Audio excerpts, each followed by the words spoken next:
D Srinivas పార్థివ దేహానికి Telangana CM Revanth Reddy నివాళులర్పించారు. నిజామాబాద్లోని డీఎస్ ఇంటికి వెళ్లిన రేవంత్ ఆయన కుటుంబ సభ్యులను పరామర్శించి ప్రగాఢ సానుభూతి తెలిపారు. కాంగ్రెస్ పార్టీతో డీఎస్ కు ఉన్న సంబంధాలను రేవంత్ పంచుకున్నారు. సోనియా, డీఎస్ మధ్య సాన్నిహిత్యాన్ని గుర్తు చేశారు. తెలంగాణ ఏర్పాటులో డీఎస్ పాత్ర మరువలేనిది అన్నారు రేవంత్.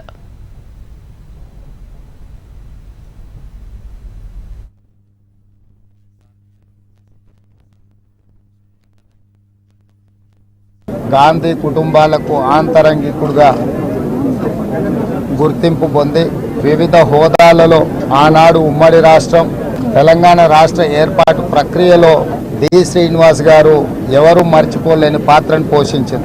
డి శ్రీనివాస్ గారి ప్రత్యేక చొరవ వల్ల 2004 సంవత్సరంలో వారు ఆనాడు ఉమ్మడి రాష్ట్ర పిసిసి అధ్యక్షుడిగా శ్రీమతి సోనియా గాంధీ గారికి తెలంగాణ రాష్ట్ర ఏర్పాటు అవసరాన్ని వారు గుర్తు చేయడం, వారి చొరవ వల్ల 2004లో కరీంనగర్లో శ్రీమతి సోనియా గాంధీ గారు తెలంగాణ రాష్ట్ర ఏర్పాటును ఆమోదించి తెలంగాణ 4 కోట్ల ప్రజలకు మాట ఇవ్వడం జరిగింది. శ్రీనివాస్ గారు మధ్యలో కొన్ని అనివార్య పరిస్థితుల్లో పార్టీకి దూరమైన సెంట్రల్ హాల్లో డి శ్రీనివాస్ గారు ఎదురుపడితే శ్రీమతి సోనియా గాంధీ గారు, ఎందుకంటే నేనే ప్రత్యేక సాక్షిని, సీను హవారియు అని డి శ్రీనివాస్ గారిని పలకరియడం జరిగింది. అప్పుడు నేను డి శ్రీనివాస్ గారు మన పార్టీలో లేరు తెలుసు కదా మేడము అని అంటే, పార్టీలో లేకపోయినా డి శ్రీనివాస్ మన మనిషి మనవాడు అని చెప్పి శ్రీమతి సోనియా గాంధీ గారు ఆప్యాయంగా డి శ్రీనివాస్ గారిని గుర్తించి పలకరించింది.